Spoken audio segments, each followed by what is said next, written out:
Vous ne connaissez peut-être pas leur nom, mais elles connaissent sans doute le vôtre. Viamedis et Almeris assurent la gestion du tiers payant de 40 millions d'assurés sociaux en France, plus de la moitié de la population. Et elles ont toutes les deux subi des cyberattaques. On est très démunis en fait face à ce genre de choses. Oui, c'est inquiétant, oui, bien sûr. Voilà comment cela s'est passé. Pour Viamedis, d'abord, le 29 janvier, un pirate a envoyé un mail frauduleux à un professionnel de santé et a récupéré identifiant et mot de passe permettant d'accéder à la plateforme et les données de 20 millions d'assurés. Nom, prénom, date de naissance, numéro de sécurité sociale. La société ne connaît pas encore le nombre exact de victimes, mais elle précise dans un communiqué: ni information bancaire, ni coordonnées postales, ni numéro de téléphone, ni email ne sont concernés par cet acte malveillant. Almeris, elle aussi ciblée par les pirates, a fermé son espace dédié aux professionnels de santé. Mais que peuvent faire les assurés de leur côté? Le numéro de sécurité sociale est unique, on ne peut pas le changer. En revanche, le mot de passe qui est associé doit être aussi unique. Vous devez le modifier par sécurité afin d'éviter que quelqu'un essaye de rentrer dans votre compte, soit de la mutuelle, soit de votre service Amélie.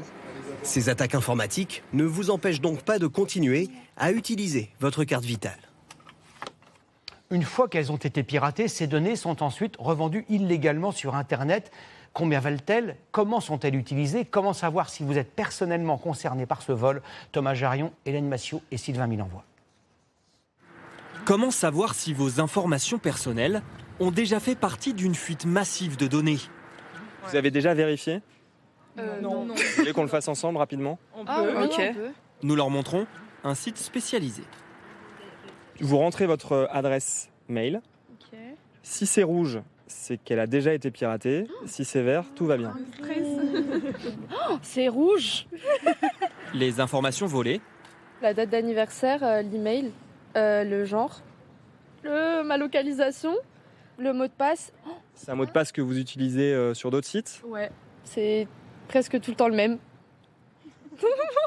Donc là, il faut le changer rapidement. Ah oui, du coup, oui. Bon, c'est sympa. Chaque jour, comme Colline, des centaines de milliers de personnes se font souvent sans le savoir voler des données personnelles.